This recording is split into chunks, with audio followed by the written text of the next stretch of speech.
people that see me for the first time are in so much pain and feel so debilitated is because they spend a lot of time ignoring the flashing lights on their proverbial dashboard. And so one thing that I encourage people to do is the second you feel some kind of warning sign, if you get out of bed and you feel a pain in your foot, even if it goes away after, 10 to 15 minutes of walking around, that is your warning sign. That is your flashing light. That says, hey, you might want to get ahead of this and kind of address it sooner rather than later before it turns into something that then starts to debilitate.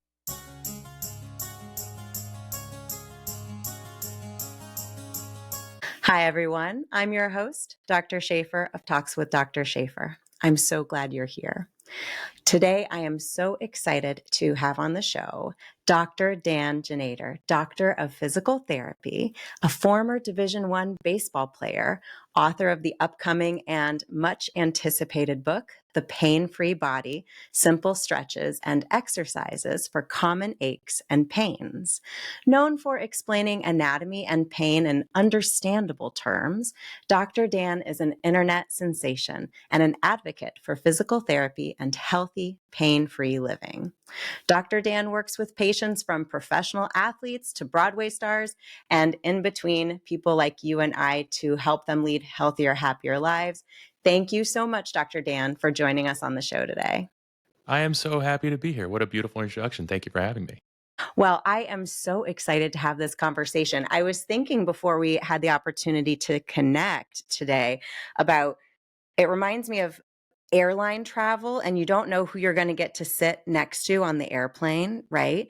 Who would you want to sit next to for an hour and pick their brain? And I can tell you, as someone who has worked in the medical sphere, a physical therapist is someone that everyone should get to sit next to on a plane for an hour and pick their brain. What that's one of the highest of compliments I think I can receive.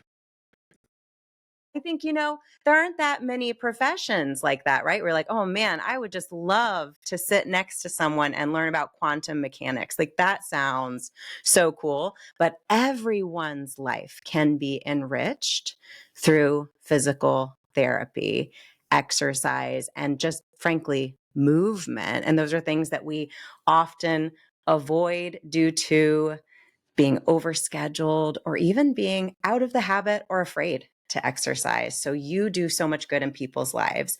Now, you were someone who had a habit of exercise as a Division I athlete back when you were in school. What led in a change in your direction and then really focusing on physical therapy and your dedication to a whole body approach in your work? Well, if you want to become very familiar with what it's like to be in physical therapy, all you have to do is play a high level sport and you will end up there no problem. So my shoulder did not care for playing baseball as much as I did. And I had a lot of trouble with it, and it landed me in physical therapy quite a bit.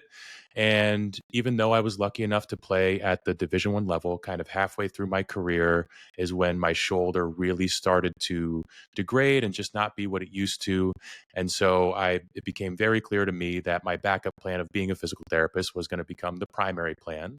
And when I took on that challenge and went to school, my main goal when working with people is that I would try to do everything in my power to not let their bodies get in the way of their goals in the same way that mine did.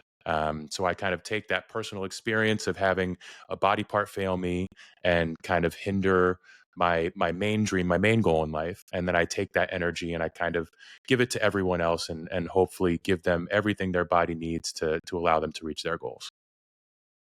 That's so generous. And I think that is such a big part of the origin story for people who do really wonderful things, as you have done. I mean, you touch literally millions of lives through the generous way you share tips, advice, educational pieces on social media. And that comes from a place of you needing that information.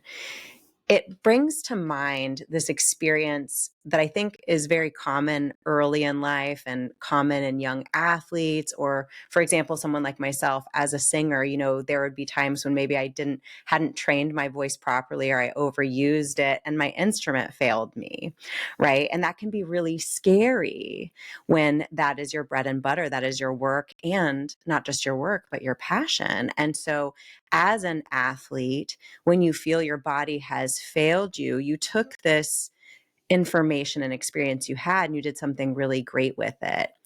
But I wonder now, with the information you have, when I think of that stress and fear and anxiety that we have when something's going wrong with our instrument, whether it's our body, or our brain, right? Whether we're having a problem with our brain and we're feeling overwhelmed and we're thinking, I can't do the thing that I wanted to do and I have to give it up. And then we go on a whole different track.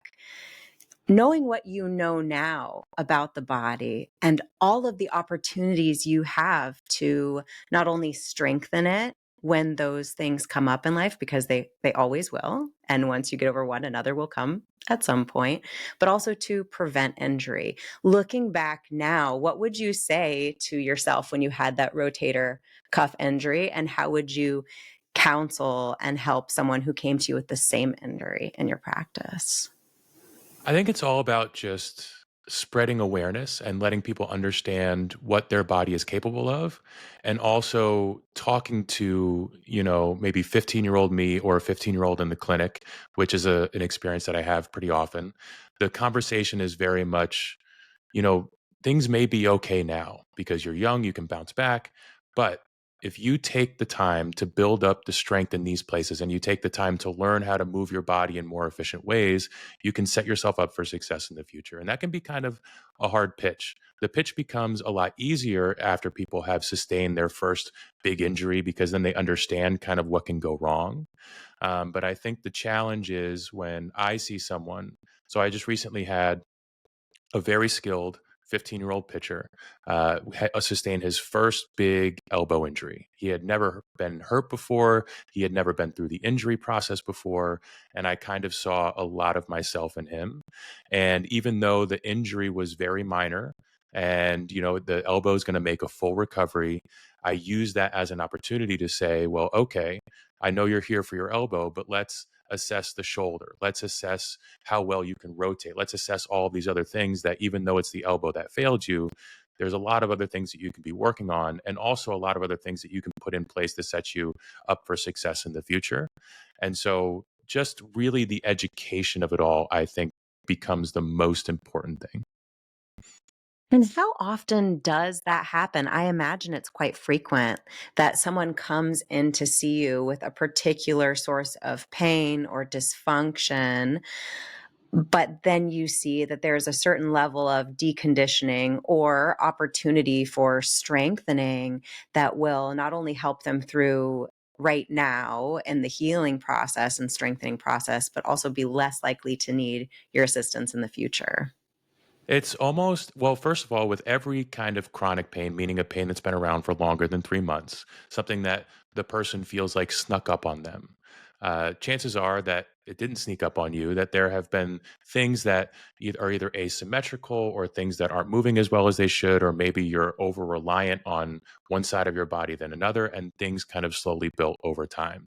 And so outside of you took a misstep and sprained your ankle, or you really twisted things, there's always some level of something's deconditioned and something is like this and something is like this. And then the education becomes, I know that you're just started to feel that this pain in the moment, but we now have to unwind kind of everything that got us there. And then going through the evaluation, I do a very thorough evaluation. I look at the strength in across every major joint.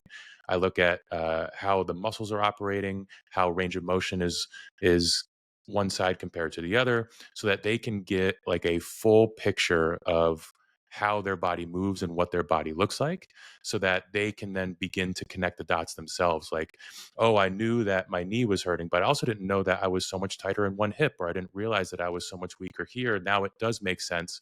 And then once it makes sense to the patient, then it becomes much easier for them to work on all the things that they know will make them better. And I think that's, going back to when we opened up our conversation, I said, I think everyone needs to sit on a plane next to someone like yourself and get some tips and pointers from them, and just some awareness of all these little chronic add-ons that are happening, these little habits we're doing, the way we're walking, and then we had this injury. And I can tell you, as a neurologist, it was so common in clinic to have someone come in, and because they had one pain because of their sciatica, then they started favoring, and then they ended up with a musculoskeletal issue on the other side of their body because they were walking differently to try to avoid that pain. And now they kind of feel like a mess. Honestly, they feel like a painful mess, and they don't know where to start, and they don't know what to do. And then maybe they stop walking altogether or really limit how much exercise they have. They become even more deconditioned. They're losing strength in their muscles and muscle mass over time.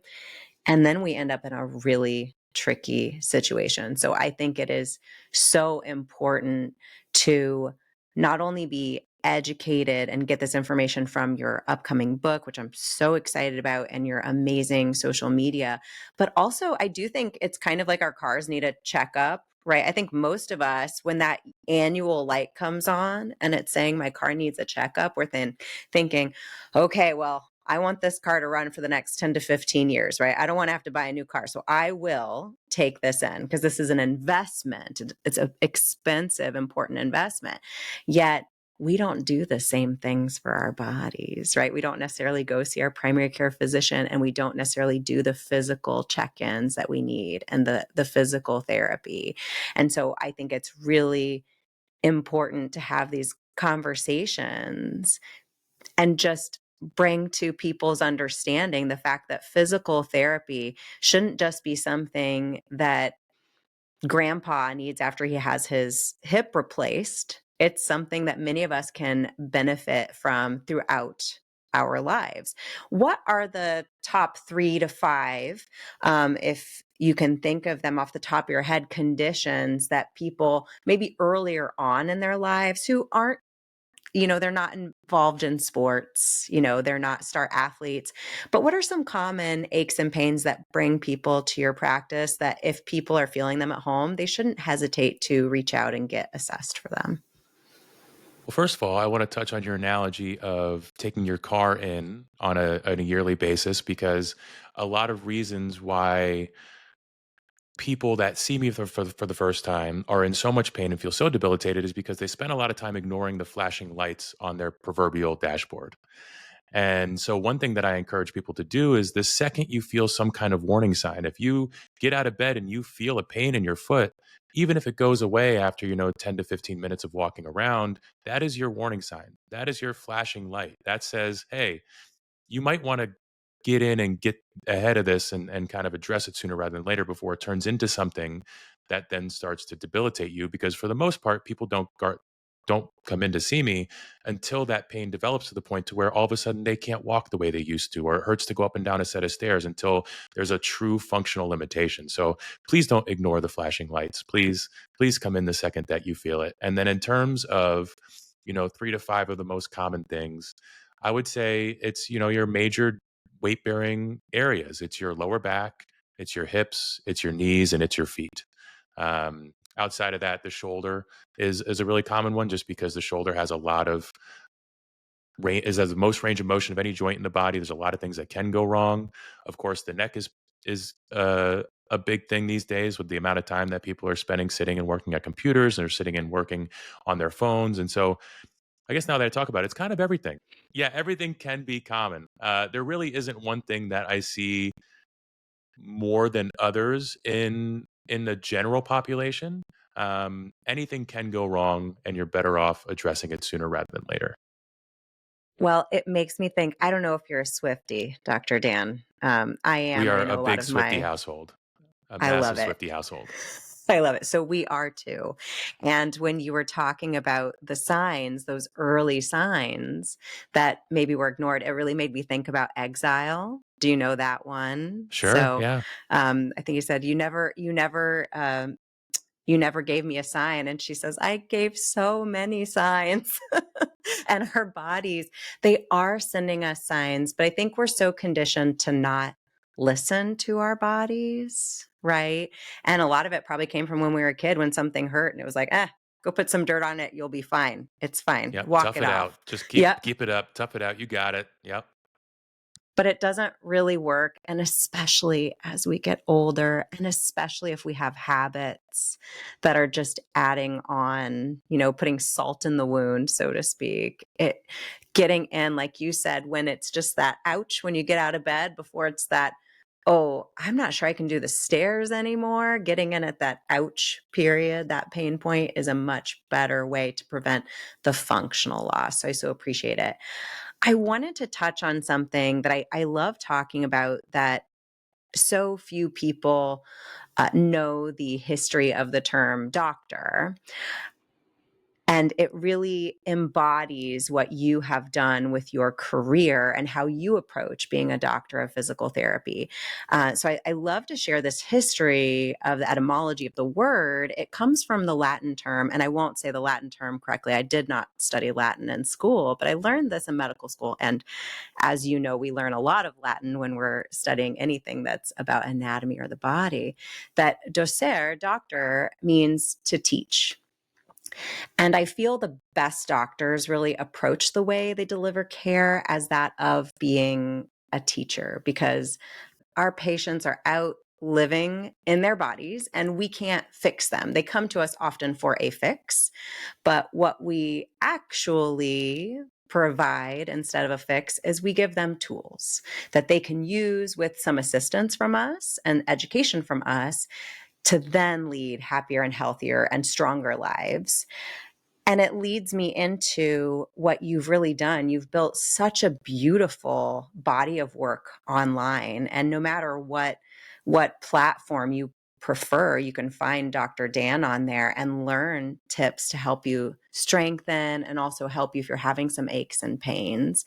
What inspired you to take the lessons and tools that you teach every day in clinic to patients and make them more widely available through your social media presence? It actually all started in COVID. So, right before COVID, I got a brand new job in December of 2017 where I was the in house physical therapist inside the state government center of Indiana. It was a big campus, downtown Indianapolis, 8,000 daily employees coming in and out. And they had the idea that they wanted to establish a medical center in the building for all of the employees to use. And when I got brought on by a company called TX Team, they already had a PA in house and a medical assistant for more general care. And the physical therapist was going to be the third person that they hired. But eventually, they wanted to bring in a nutritionist and a dentist and a psychologist and have this whole scope of care available right in the building for the people. And I started in December of 2019. And in my second week, I was already booked out. They were one on one visits, private care, all in network. All of the patients that I was seeing didn't have to commute to see me. They just had to go down a set of stairs. And I was like, this is the future of physical therapy. We have made it. We're going to go to the people. We're going to go. We're going to negotiate with their insurance. It's going to be affordable. It's going to be one on one. It's going to be. It's going to be great. We're going to change the world. And then 3 months after that, the world literally ended. And being a physical therapist inside of a large office building went from being the best job in the world to quite literally no job at all. And because people stopped coming to work, I stopped having patients. And for months, I didn't have a person to see or a person to work on. And I developed a crippling TikTok addiction. There was 1 week where the screen time app on my iPhone told me that I had spent 42 hours on TikTok just consuming content. Um, and so I had a bit of a come to Jesus moment. And I said to myself, I either need to find a way to make this time productive or I need to delete the app and seek professional care.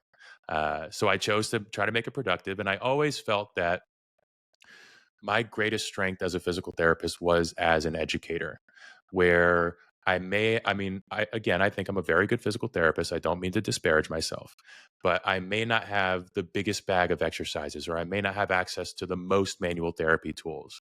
But I know that my strength is education and I can get the patient to understand why they're in pain and what they can do about it in a way that empowers them and allows them to then do the things that I give them to do. And you talked about the power of teaching and how that ties into the whole idea of being a doctor in the first place. The main thing that I tell students that I see is your ability to educate is by far the most powerful tool in your tool belt. You could give somebody the perfect exercises. You could give somebody the most out there manual therapy. You could learn these very specific things, but if you can't empower them and get them to understand why doing things on their own is important, you won't be able to help them. And so I took what I felt like was my best skill in education, and I just decided to start posting on TikTok. At the time, TikTok was very much still an app full of memes and dances and jokes, and they were very short videos. But I had seen one chiropractor out in Seattle make one post on neck pain, and it had 2.5 million views. And I was like, well, I think I could do something like that. I think I could, start to make videos similar to that. And so in May of 2020, I started posting my first videos, and it took me about 3 weeks to go viral for the very first time. And from that initial virality and momentum, I kind of just never stopped. And all of a sudden, 5.5 years have gone by, and I'm still posting content. But I love your content. I love how you actually took something that you were starting to feel was a weakness, but you saw, okay, I'm connected to this, right? I'm in this. I don't necessarily want to leave it, but I need to approach it differently. And I think that's where the magic really happens, where we actually lean into our strengths and our passions and our curiosity. And then we bring along other strengths and we really capitalize and build. And that's what you've done. And I think something really unique about your platform, because we talk a lot about digital detoxing. We recently had an episode about that with a wonderful expert who's encouraging us to make sure we're not overloading and overstimulating our brains. That being said, there is a little place on the internet that has such beautiful content, and it's so well done and so inspiring because of not only the storytelling, but how it inspires you. And I think there's such a difference between doom scrolling, which I've heard you admit to doing in some of your reels. And I think we all have done it. But there's a difference between content that is just a dopamine hit that then you keep scrolling for the dopamine. It's not really educating you, it's not inspiring you, versus content that when you watch it, you think, oh, that's helpful. And then you put the phone down and you go do the stretch. And that's really what you have accomplished. And I think it actually reminds me similarly to things like the reels that are about doing an art project, right? Or cooking something. You watch that because you want to learn how to do that physical thing. And you really captured that lightning in a bottle of creating something that is online. You have to go online to do it, but it's an invitation to get offline and really move and get back into your body. And then maybe teach that to someone else, teach it to your colleague at work, because they also have office chair butt, which is one of the things that you talk about Sure. Yeah. in your videos. Or they also have restless leg syndrome, which is another thing that you have talked about in one of your viral videos. So I love that. Now, how does your approach when we're thinking about how you're helping people? And, when you're on the internet, it's anybody who's enjoying and learning from your content. Now, in your practice, because you are on Broadway in New York, I think you're Broadway and 27th Street. Am I correct? Yes. Yeah. We're Yeah. on 27th between Broadway and 6th Avenue. Yeah. So you're literally, you're in the heart, you're just in that theater district area, and you're getting not only pro athletes, but you're also getting people from the theater coming, and because they are using their instrument, their bodies regularly, and maybe pushing it to the brink of what it can sustain, and you need to help them, give them advice and tools so that they can continue to do the thing that they're passionate about, to perform every single night, sometimes twice a day.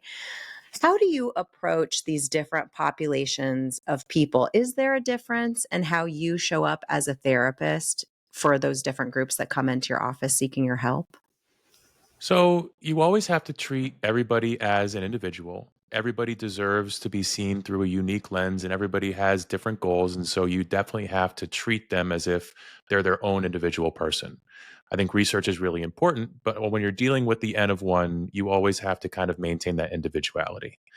But one thing that I learned as I've kind of gone through my career as a physical therapist is my very early days, I was like, I was a baseball player. I want to work with baseball players. And then I started working with powerlifters. I was like, oh, this is a fun community. Like, I want to work with powerlifters. And then when I got my first job and I started working with, I started in kind of a more rural area of Indiana and I was working with manual laborers. And I was like, oh, this is a really cool population too. So one thing that I found is that the common theme among whether they're a dancer or an athlete or a manual laborer or just your corporate worker is what is the level of motivation. And I'm fortunate enough now to work in a bustling city, and I work right in the middle of the city. And because our service is, it's we take out of network, it's not the most the per visit fee is higher than certainly going to in network. So we attract a lot of people that are very motivated to get better. And that has been the common theme among all of the patients. And when that's the case, if I see someone that is highly motivated and someone that is ready to learn and somebody that is ready to do the work on their own, that's all that matters to me. And also, that allows that person to get better in far fewer visits than it would take otherwise. When I was in my first job, in a network job, I was seeing upwards of 3 to 4 people an hour. I just got very little one-on-one time, just due to the nature of how we had to schedule and things like that. The touch points weren't there, and even though the service was cheaper, they may have had to come for 14, 16, 18 visits to get the same relief that now I see someone have in 4 to 6 visits. And so I don't ever try to look at, oh, this is a Broadway dancer and like they deserve more attention. I think everybody deserves the same attention. And the thing that I try to look or empower people or instill in is, what is your level of motivation? If you're motivated to get better and you kind of take the time, then you'll get there. I want to touch on something. When you were talking about motivation, I had this bubble come up in my mind because, I think, I imagine you think similarly to me. I think neurology and physical therapy, there's a connection because you're a very visual thinker, right? You see how the muscles are overlaying and how the mechanics work. And so for me, when I'm listening to you talk about the motivation of patients, and then I'm experiencing myself how that feels in my body when I think, okay, what if my therapist thinks I'm not motivated because I can't seem to get into this new trend? I can't do the exercises I feel like a kid who hasn't practiced piano and you have to go and sit in front of your instructor at your next visit, right? And it's not that I'm not motivated. What is it?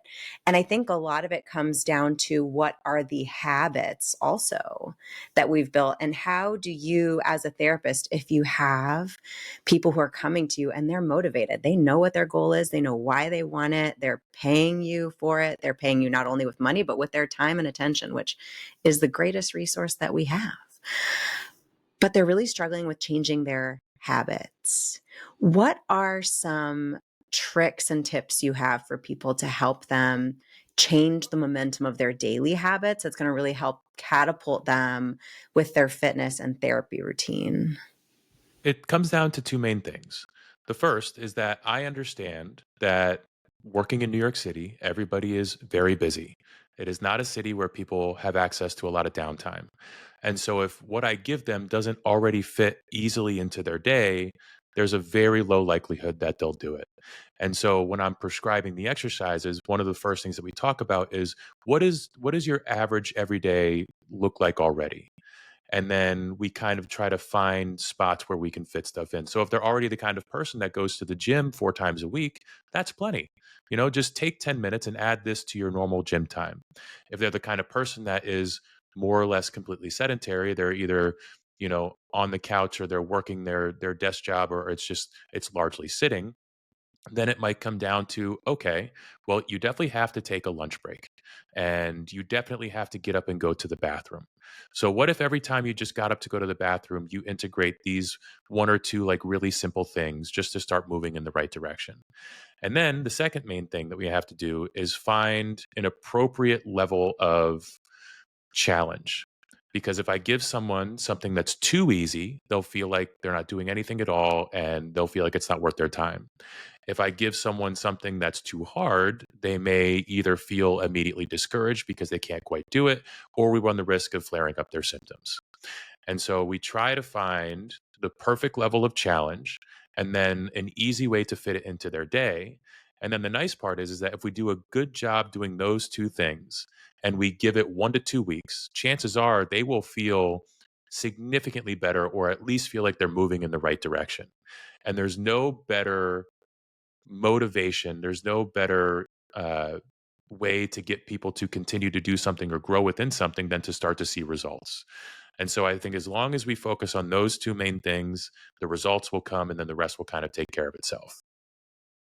I love it. It's such fantastic advice. Do take digestible bites, but you've got to taste it, right? You've got to Hmm. taste it to know what you're working towards, what you're doing. Now, a lot of people are what we may refer to as weekend warriors. So they are so busy, whether they live in New York City or whether they live in Michigan, like us, or overseas. They're just, maybe their days are so structured. Maybe they've got little kids. And so it's work, school pickup line, activities, food, bath, bed. I'm exhausted, right? So maybe they just at this point in time aren't ready to take that step of daily exercise. We hope that they'll get there, but let's say right now they're not there. But they are really wanting to invest in their health and they're wanting to get out on the weekends. Now I know we hear about this in the press, and of course we know there's a lot of health misinformation out on the internet and on the press, but share with us what a weekend warrior can do to succeed in building up their strength and their belief in themselves and those habits, so that then maybe they'll trickle down into the week. Because frankly, once you start doing it on the weekend, then you want to do it during the week too, once you get used to it, because you just feel better. So I guess I want to start by saying that I myself am a weekend warrior. I work in the clinic Monday through Thursday from 7 to 7, and I'm certainly not waking up before to work out. And by the time by the time I'm at the end of my clinic day, I'm pretty tired. I do not do any structured formal exercise Monday through Thursday, and I do it all Friday, Saturday, and Sunday. And the good news is that the research will support the fact that as long as you get to 150 of total minutes of exercises per week, spreading it out between 2 or 3 days can be just as advantageous as spreading it out over the course of the week. So when I'm talking with someone, if they are a weekend warrior, meaning that all of their exercise, all of their formal exercise at least, is taking place over just 2 days, then I tell them that there's actually pretty good research to support that that is probably all you need, but we need to make sure that you're doing the right things, you're doing things that accomplish your goals, and we also probably need to focus a little bit more on your warm up routine. Because the thing that 5 days of being sedentary and sat will do for you is that you can't take a body that's been sat for 5 days and then all of a sudden shoot it out of a rocket ship unless you're, younger than 24. And so there are definitely some things that we kind of have to do to lock it in. And then also if they are having something like a back pain or a neck pain that is associated with them sitting and working, then we integrate like some very easy movements, mobilizations, exercises to do throughout the day that may not be any sort of structured exercise. But I don't think being a weekend warrior is inherently a bad thing, and I think the research would support that. That's great advice and good news for those of us that don't have as much time during the week, especially maybe it's even just a season of your life. You don't have to feel badly. Just dedicate to making sure you're doing things safely and consistently in the time that you have. Now, you mentioned the workday, and it really brought to mind some tools that we use, such as like a standing desk, a desk that can go up and down depending upon what we're doing, or the under the desk bikes, or even having, your setup so that you can walk on a treadmill. What are some little tips for people, again, who don't have time outside of the workplace, that you have found yourself or clients speak to being really achievable and even fun, nice ways to break up their day? Because we do need a brain reset. We do need to get that physical activity. And so if we're just tethered to our desk all day without any physical activity, that's not good for our productivity either. So what are some little tips that people can try to get those short bursts of exercise, even if they're stuck working all day? The main advice is just to move more throughout the day.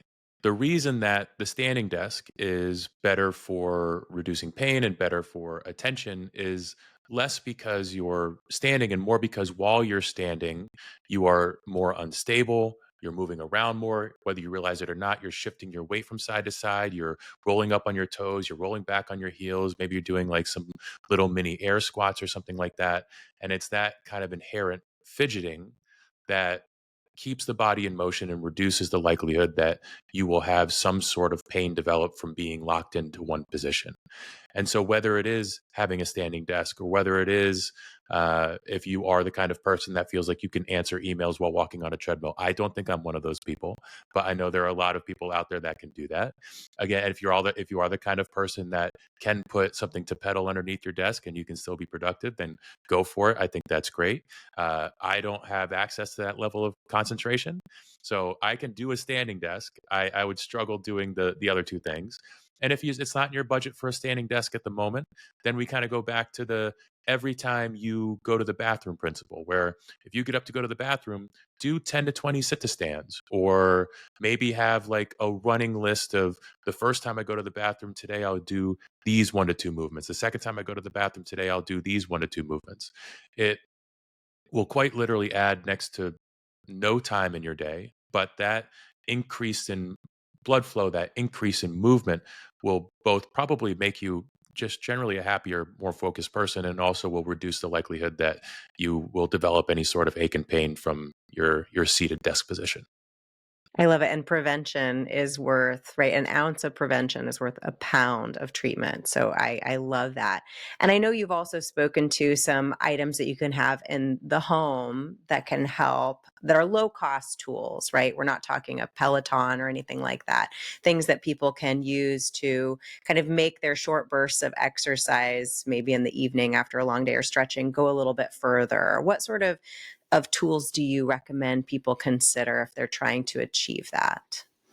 If you want to have even just a small kind of workout space, I think that all you need is a yoga mat, just so it doesn't feel like you're on the floor. It kind of transports you to a different place, at least mentally, to say, okay, when I'm on this yoga mat, I'm doing exercise, a kettlebell, or maybe a selection of dumbbells. I think you can do all kinds of things with just one 10-pound kettlebell and one 25-pound kettlebell, even if no matter who you are, and then maybe just a resistance band.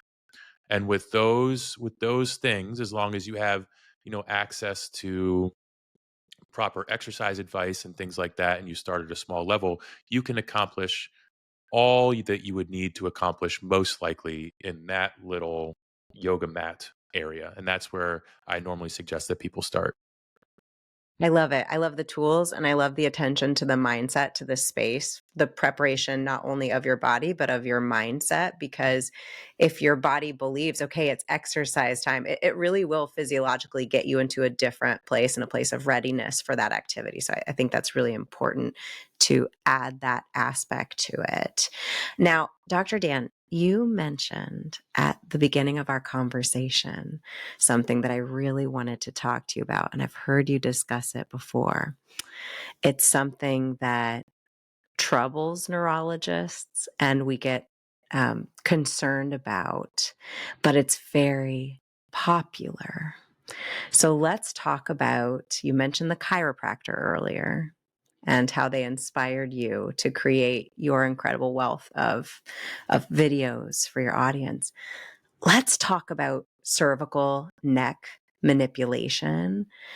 and why it is so concerning to someone like yourself and someone like myself, a neurologist, when we're thinking about patients going out in the wild and seeking this treatment.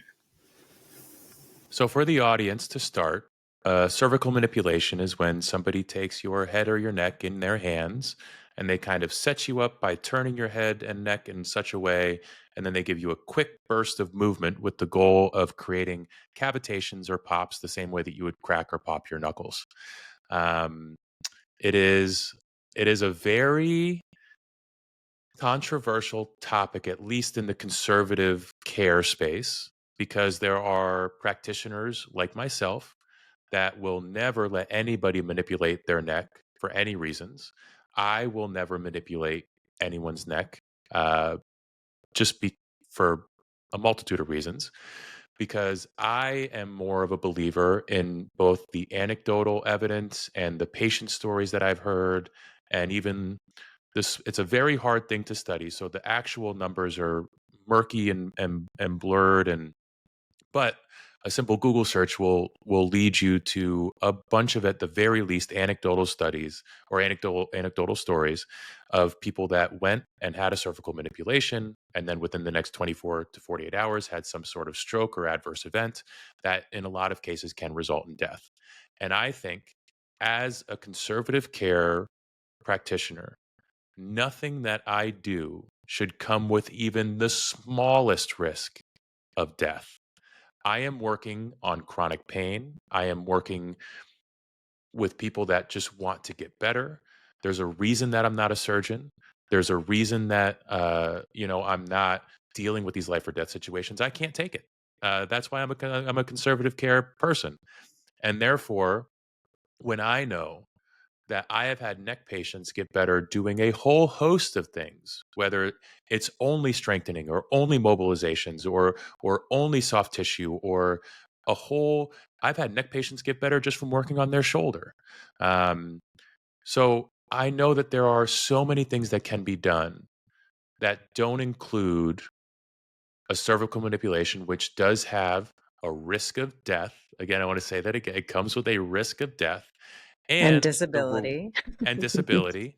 Yeah. And the reward also has not been shown to be better than a soft tissue massage. It's a cervical manipulation is very much on the same level of symptom relief as a whole host of other things that come with no risk. And therefore, I get frustrated every time I see a story that a cervical manipulation has led to an adverse event, and I just don't understand the point of them.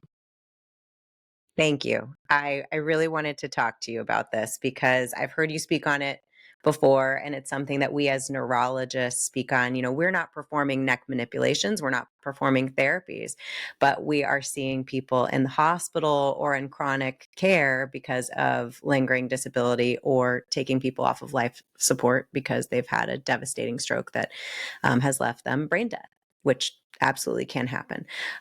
Is it rare? Absolutely. But it's not as rare. My husband likes to tell the joke. It's rare about anything. You know, it's rare, but like having a penguin with a machete come after you, the chance isn't zero. Well, it's a lot higher of a risk with a cervical neck manipulation than a penguin coming at you with a machete. Like we see these cases every year. It's not out in the ether. It could never happen to me. We see these patients in our clinics. So I think it's really important to talk about. And a lot of people seek the care of a chiropractor. And that's not necessarily a bad thing. That being said, high velocity cervical neck manipulations are not something that I, as a neurologist, am comfortable with my patients or anyone in my family, my sphere, pursuing because of the risk. It makes me think of something I wanted to discuss with you that I find interesting as a neurologist, and I'm interested in your experience with this as a physical therapist. It often feels like kind of our general feelings about exercise for many people of, I don't want to do that. I'll just do this thing instead when it gets really bad. I don't want to do the daily thing I need to do, which is unfortunate, not only because it's going to have these long-term consequences, but you're missing out on the really great side effects of exercising every day too, right? But some people are just in a frame of mind at this point, or were in the past, where they didn't want to exercise. And so they put it off and they said, I'll just do that surgery or I'll do that procedure when I need to, because I know I'll need to. And it makes me think of back pain, which is something that certainly I would see in clinic. And then you'd get the scans done and you'd see there's an anatomical, a structural problem in the back. And then maybe the primary care provider would then send the patient to the surgeon, to the back surgeon, because there is a structural problem in the back and they have pain. But those two things are not necessarily always related. It's the structural abnormality is not necessarily the cause.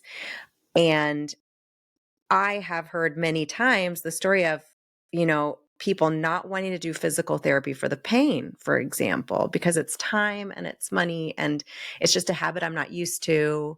Maybe I have some shame around it, right? That's for someone who broke their hip, right? That's not for me. I'm a young person. Whatever it is, whatever the story it is that they're telling themselves that's blocking them. And then I would not seldomly hear, it's okay, I'm going to just have surgery. That'll fix the problem. And one, you don't know if it'll fix the problem. But two, even if it is a necessary procedure, you are also going to need physical therapy after. And you do better off in surgery if you had physical therapy before, to prepare yourself, to strengthen and to address the deconditioning that we talked about earlier that is often present because of the way that we live our lives now in modern life.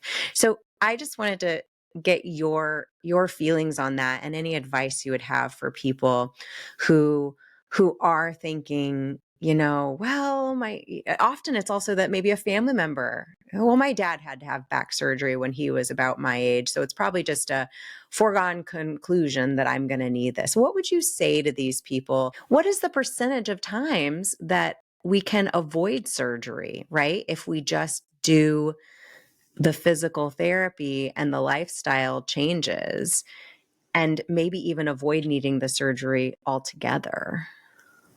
Yeah, so I think you touched on two really important things. The first being that a structural issue on an image is not always tied to the symptoms that you're feeling. And it's a big reason why low back surgery in particular can have a fairly low outcome compared to other areas, because the back is a wildly complex place. And because it's the center of what we're doing so much, if you're of a certain age, 40, 50, 60, whatever it may be, there will be evidence of damage, evidence of degeneration. You'll probably see a couple herniated discs. You may see a little bit of stenosis. You can see all kinds of things, because those changes are just as normal a part of the aging process as wrinkles or hair or gray hair or something like that. So, but the important thing to keep in mind is that when you look at the research and you take the images of quote unquote healthy people or people not experiencing symptoms, if they're of a certain age, they're very likely to show the same level of structural damage to somebody else in that same demographic that is experiencing pain. And so if you have two people, one that's not feeling pain, one that is feeling pain with the same level of damage, well, then the structural damage is probably low on the list of priorities for your actual symptoms. And so when I have a patient that tells me, oh, I've got degenerative disc disease, I've got these herniated discs, I say, okay. And I validate them and I say that, those things are real. Yes. And there's nothing that we can do in this clinic to reverse those things. When we're done working together, your imaging will look the same, but it doesn't mean that your symptoms will be the same. And then I get them on the table and I show them how weak they might be in the hips. And I show them how they can't do a very simple movement. Or I show them, oh, look, like I get on a certain muscle, whether it's in the upper glute or whether it's in the back itself. And if I press on a muscle and I say, does this feel familiar to your pain? And if they say yes, I say, well, this is a muscle and I can feel that it's tight. And if this is what your pain feels like, then there's a very good chance that at least this specific pain is coming from a muscle, and we can work with muscles. We can work with muscles all day long. And then I tell them that, yes, you have some sort of structural damage that may be leading to inflammation in the area. And the inflammation may be leading to the tightness in the muscles, but it's the tightness in the muscles that's causing your symptoms most likely, and not the structural issues. And so there's a fine line of acknowledging the damage that is there, acknowledging that that is a frustrating thing to deal with, but also showing them that just because that's present, introducing them to the research and introducing them to things that aren't firing as well as they could be, then all of a sudden they can see the light and see like, oh, you're right. If I do get this stronger, if I can move this better, or if I do take away the tightness here, I do think I'll feel a lot better. And the second thing that you mentioned is that people do better after surgery if they do physical therapy before. And so I introduce it as a way that this is a no risk proposition. Even if we work together for 4 to 6 weeks and your symptoms haven't moved much and you have to go back to the surgeon and you have to maybe kind of go down that route, it will make your recovery so much easier on the other end, because we've already taken the time to figure out a lot of things that we need to be working on in the first place. One of the hardest things that I get is a person that went to go see a doctor and they had imaging done and then they went straight to the surgeon and the surgeon said we need surgery, and then they couldn't book the surgery for 2 months, and because they're in pain they didn't do anything for 2 months before the surgery, and then they get the surgery and then they come and see me and they expect to be better right away. And then the education has to become, well, we're not just recovering from the surgery that you had a week ago. We're recovering from everything else that built up before. We're recovering from years of overcompensation and weakness and atrophy and all of that. So the recovery is not going to be, unfortunately, quite as straightforward as you want it to be. So if we can get into physical therapy before that surgery, we get a head start on everything, and they have a better understanding of what things will look like on the other end because they already know what they have to work on. Dr. Dan, this conversation has been so full of wonderful insights and education. I am so grateful that you came on Talks with Dr. Shafer to have this conversation with me today. And I know that when your book comes out on December 9th, I'm going to be actually, I'm not going to wait until December 9th. I can go and pre order it now, which you've talked about on your social media. I'll pre order it now so I'll have it because it's so full of just really digestible, plain language, clearly depicted pictures of what we need to do to get ourselves, one, recovered from the aches and pains that happen as a part of life, but also strengthen our bodies so that we're less likely to have the next occur, or we're in a better place to get through it if it does. So I am so excited. If you could share with our audience how they can best connect with you, listen to your amazing social media posts, your YouTube channel, and also order the book, please let us know. So thank you for pre-ordering.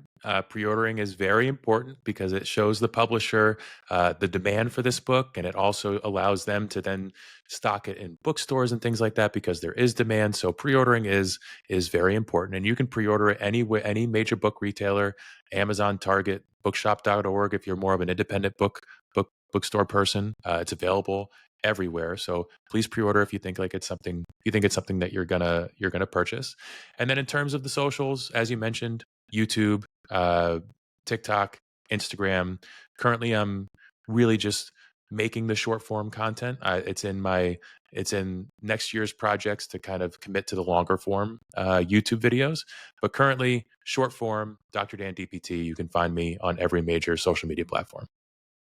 Everyone definitely subscribe because again, it's almost like you subscribe to it. And again, you're making that choice from a mindset standpoint that, okay, I'm going to tell the algorithm that I want to do this. And when I doom scroll, Dr. Dan's going to interrupt my doom scrolling. He's going to show me some really easy to follow and helpful exercises, stretches, etc. Or he's just going to tell me a funny story about how his feet look when he takes pictures of them for his book, whatever it is. But the exercises are going to get me to stop scrolling and move my body and invest in myself. And that is really the magic of the social media that you're creating. I'm so appreciative to have it in my feed when I'm doom scrolling, as I am apt to also do on the average evening. And I'm just so grateful that you came on the show to share your wisdom with my audience here. Thank you so much, Dr. Dan. It's been great having you. Yeah, thanks for having me. I think this was a really great conversation. And thank you so much to our storytellers. Please make sure on our social media shorts of this episode to leave comments, send us the videos on Dr. Dan's website and his social media that you find the most helpful so we know and we can share them with others and repost them as a part of promoting this episode. Thank you so much for your time. As always, until next time, stay safe and take care. I'll talk to you soon.